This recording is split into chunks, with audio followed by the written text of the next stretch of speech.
আবার বাদানুবাদ বিতর্কে white house.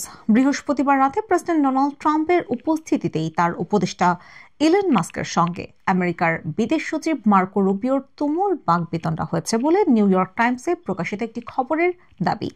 সরকারি কর্মীদের উপর মাস্কের খবরদারি নিয়ে ওই বৈঠকে রুবিও সরাসরি আপত্তি জানান। অন্য কয়েকজন আধিকারিকও তাতে সায় দেন। এরপরই বিতর্ক বেঁধে যায় বলে প্রকাশিত খবরে জানানো হয়েছে।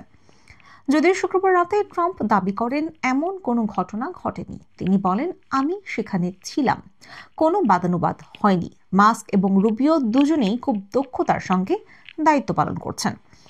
আমেরিকার প্রেসিডেন্ট হওয়ার পরেই ট্রাম্প যে দক্ষতা বৃদ্ধি বিষয়ক দফতরের মাথায় ধনকুবের মাস্ককে বসিয়েছেন, তার কার্যকলাপ নিয়ে ইতোমধ্যেই প্রশ্ন উঠেছে আমেরিকায়। ফেব্রুয়ারির শেষ পর্বে মাস্ক আমেরিকার 23 লক্ষ সরকারি কর্মচারীকে ইমেইল করে বলেছিলেন আগামী 48 ঘন্টার মধ্যে তাদের জানাতে হবে গত সপ্তাহে তারা ঠিক কি কাজ করেছেন। মেইলের উত্তর না দিলে ধরে নেওয়া হবে সেই সরকারি কর্মী চাকরি থেকে ইস্তফা দিতে ইচ্ছুক। এরপরেই শুরু হয় বিতর্ক। প্রেসিডেন্টের উপদেষ্টা হিসেবে ওই ইমেইল পাঠানোর সাংবিধানিক এখতিয়ার মাস্কের নেই বলে অভিযোগ ওঠে। আমেরিকার সরকারের মানব সম্পদ উন্নয়ন দফতর হিসেবে কাজ করে office of personal management OPM। তাদের এড়িয়ে কিভাবে মাস্ক সরাসরি সরকারি কর্মীদের ইমেল পাঠিয়ে বরখাস্ত করার হুমকি দিলেন তা নিয়ে প্রশ্ন তোলেন রুবিও। বৃহস্পতিবারের বৈঠকে তারই আঁচ পড়ে। প্রকাশিত খবরের দাবি, ওই বৈঠকে রুবিওর প্রশ্নের মুখে পড়ে মাস্ক বিদেশ দফতরের বাড়তি খরচের প্রসঙ্গ তোলেন।